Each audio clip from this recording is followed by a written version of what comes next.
बिस्मिल्लाहिर्रहमानिर्रहीम। अस्सलाम वालेकुम दोस्तों, आप देख रहे हैं MW TV। मेरा नाम मोहम्मद फारिस है। आजकल सोशल मीडिया पर एक चीज़ बहुत ज़्यादा वायरल हो रही है। बहुत से आम लोग और कई उलमा हज़रात की तरफ से भी कहा जा रहा है कि 12 मई 2020 को कोरोना वायरस की वबा दुनिया से ख़त्म हो जाएगी।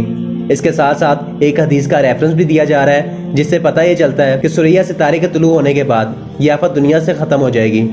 नाज़रीन मोहतरम, आज की इस वीडियो में इसी मौजू पर रोशनी डालने की कोशिश करेंगे और मैं आपके साथ वो अहादीस भी शेयर करूंगा जिसमें सुरैया सितारे का जिक्र आया है। वीडियो शुरू करने से पहले मेरे तमाम लोगों से ये गुजारिश है कि आप इस वीडियो को मुकम्मल देखिएगा, क्योंकि इस वीडियो में मैंने अहादीस को शेयर करना है और अगर आप इस वीडियो को मुकम्मल नहीं देखेंगे या फिर इस वीडियो को स्किप कर देंगे तो हो सकता है आप इस मौजू की असल हकीकत को ना जान सकें। इसके साथ साथ मैं तमाम लोगों से ये भी कहना चाहूँगा कि अगर आपके पास कोई हदीस पहुँचती है, अगर आपको कोई हदीस सेंड करता है तो आप पहले उस हदीस का हवाला, वो मुस्तनद है या नहीं और वो किस मौजू के साथ मुंसलिक है, ये ज़रूर चेक कर लिया करें और फिर उसको आगे शेयर किया करें। नाज़रीन मोहतरम, पहले आपको मैं वो हदीस बताता हूँ जिसमें हुज़ूर पाक सल्लल्लाहु अलैहि वसल्लम ने सुरैया सितारे का जिक्र फरमाया और इस हदीस को बहुत ज़्यादा आजकल वायरल भी किया जा रहा है। मसनद अहमद हदीस नंबर 5860 में हुज़ूर पाक सल्लल्लाहु अलैहि वसल्लम ने फरमाया, जिसका तर्जुमा कुछ यूँ है। उस्मान बिन अब्दुल्ला बिन सराका कहते हैं, मैंने सैयदना अब्दुल्ला बिन उमर रज़ियल्लाहु अन्हु से फलों की फ़रोख्त के बारे में सवाल किया। उन्होंने कहा, रसूल पाक सल्लल्लाहु अलैहि वसल्लम ने आफत का डर ख़त्म होने तक फलों की बीज से मना किया है। मैंने कहा, और ये कब होता है? उन्होंने कहा, जब सुरैया सितारा ज़ाहिर होता है। नाज़रीन मोहतरम, आजकल इसी हदीस को बहुत ज़्यादा शेयर किया जा रहा है और इसी हदीस को रेफरेंस बनाकर ये कहा जा रहा है कि सुरैया सितारे के ज़मीन पर नज़र आ जाने के बाद इस वबा का खात्मा हो जाएगा। हमारे जैसे सादा लोग और कम इल्म रखने वाले लोग इस हदीस को सुनते हैं और इसकी तशरीह में जब पढ़ते हैं कि सुरैया सितारे का ताल्लुक वबा के साथ है तो यही समझ बैठते हैं कि शायद कोरोना वायरस की वबा भी सुरैया सितारे के ज़हूर के बाद ख़त्म हो जाए। लेकिन नाज़रीन मोहतरम, अगर आप सिर्फ इसी हदीस को पढ़ते हैं और इसकी सही तशरीह को नहीं जानते और इसके साथ साथ दूसरी हदीस का रेफरेंस भी नहीं लेंगे तो यकीनन आप भी भटक सकते हैं।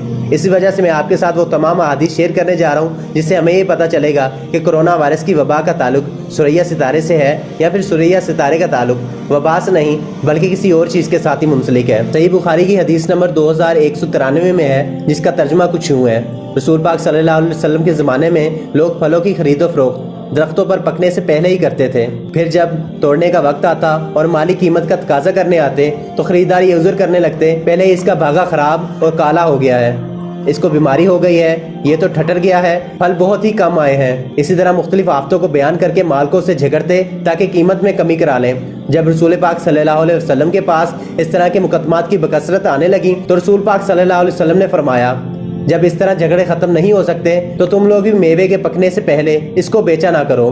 वह मुकदमात की कसरत की वजह से आप सल्लल्लाहु अलैहि वसल्लम ने यह बतौर मशवरा फरमाया कि खारजा बिन ज़ैद बिन साबित रज़ियल्लाहु अन्हु ने मुझे खबर दी है कि ज़ैद बिन साबित रज़ियल्लाहु अन्हु अपने बाग के फल इस वक्त तक नहीं बेचते जब तक सुरैया तुलू ना हो जाता। नाज़रीन मोहतरम, अगर इस हदीस को देखा जाए तो हम साफ तौर पर इस नतीजा पर पहुँच सकते हैं कि सुरैया सितारे का ताल्लुक वबा से नहीं बल्कि फलों की खरीदो फरोख्त के साथ है।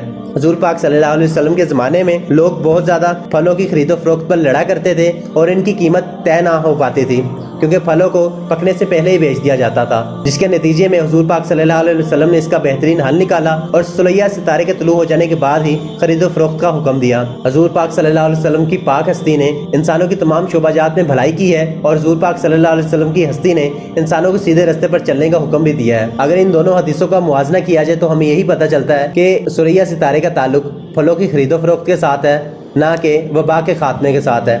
इसके साथ साथ एक और हदीस भी है, सही मुस्लिम की हदीस नंबर 3864 में हुज़ूर पाक सल्लल्लाहु अलैहि वसल्लम ने फरमाया, जिसका तर्जुमा कुछ यूँ बनता है। हज़रत इब्ने उमर रज़ियल्लाहु अन्हु से रवायत है कि रसूल पाक सल्लल्लाहु अलैहि वसल्लम ने खजूर के बीज से मना फरमाया हत्ता कि वो सुर्ख या जर्द हो जाए और खीर और सिट्टा की बीज से हत्ता कि वो दाने भरकर सफ़ेद और आफात से महफूज हो जाए। आपने बेचने और खरीदने वाले दोनों को मना फरमाया है। नाज़रीन मोहतरम, इन हदीस को जानने के बाद मेरे ख्याल से आप इस नतीजे पर पहुंच चुके होंगे कि सुरैया सितारे का ताल्लुक किसी भी वजह से वबा के साथ तो नहीं बनता, लेकिन आजकल की अवाम सुरैया सितारे का ताल्लुक कोरोना वायरस की वबा से मिलाने में बहुत ही पुरजोर नज़र आ रही हैं। इसी वजह से वो खुद ही हदीस की तशरीह करते हैं और इस हदीस को फैला भी रहे हैं। नाज़रीन मोहतरम, हुज़ूर पाक सल्लल्लाहु अलैहि वसल्लम ने फरमाया कि जिस शख्स ने मुझ पर कोई झूठा बहतान बांधा तो अपना ठिकाना जहन्नुम में बना ले। इसलिए हमें चाहिए कि हमारे पास जब भी कोई हदीस आए तो हमें पहले उसका मुस्नद हवाला चेक करना चाहिए और वो किस मौजू के साथ मुंसलिक है, وہ چیک کرنے کے بعد ہی ہمیں آگے کسی کو شیئر کرنا چاہیے اور کبھی بھی خود ساختہ تشریح نہیں کرنی چاہیے۔ حضور پاک صلی اللہ علیہ وسلم کے فرمان کو توڑ مروڑ کر پیش کرنا ایک بہت سخت اور بھاری گناہ ہے، جہاں پر ہم احادیث کو ان کا مطلب تبدیل کر کر بہت زیادہ شیئر کر رہے ہیں۔ میرے خیال سے ہمیں اس سے اجتناب کرنا چاہیے اور ایسی احادیث کو شیئر کرنا چاہیے جو کہ حالات حاضرہ میں بالکل فٹ بیٹھتی ہیں اور شاید مسلمان ان سے کوئی فائدہ بھی اٹھا سکیں۔ ہم آج کل یہ حدیث کیوں نہیں شیئر کر رہے کہ حضور پاک صلی اللہ علیہ وسلم نے مدینہ اور مکہ کو پاک شہر قرار دیا تھا اور یہ کہا تھا کہ ان میں کوئی بھی وبا نہیں آ سکتی، اس لیے مکہ مکرمہ کا طواف جاری رکھنا چاہیے۔ مکہ مکرمہ میں نماز تراویح کا بھی اہتمام کیا جانا چاہیے۔ مسند احمد کی حدیث نمبر 12596 میں ہے، جس کا ترجمہ کچھ یوں ہے۔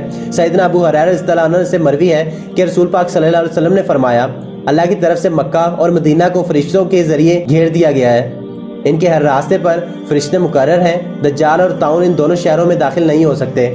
ہمیں ان جیسی صحیح اور مستند احادیث کو شیئر کرنا چاہیے جن کا مطلب بھی بالکل درست ہے، نہ کہ ہمیں ان احادیث کو شیئر کرنا چاہیے جو ہو تو مستند لیکن ان کا مطلب ہم خود ساختہ تیار کر لیں۔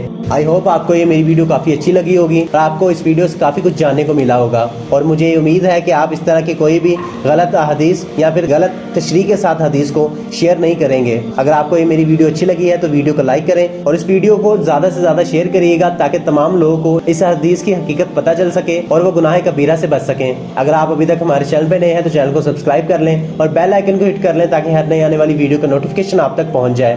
اب آپ سے ملاقات ہوگی انشاءاللہ تعالی نیکسٹ ویڈیو میں، تب تک اپنا اور اپنے گھر والوں کا خیال رکھیے گا، اپنی دعاؤں میں یاد کریے گا۔ اللہ نگہبان۔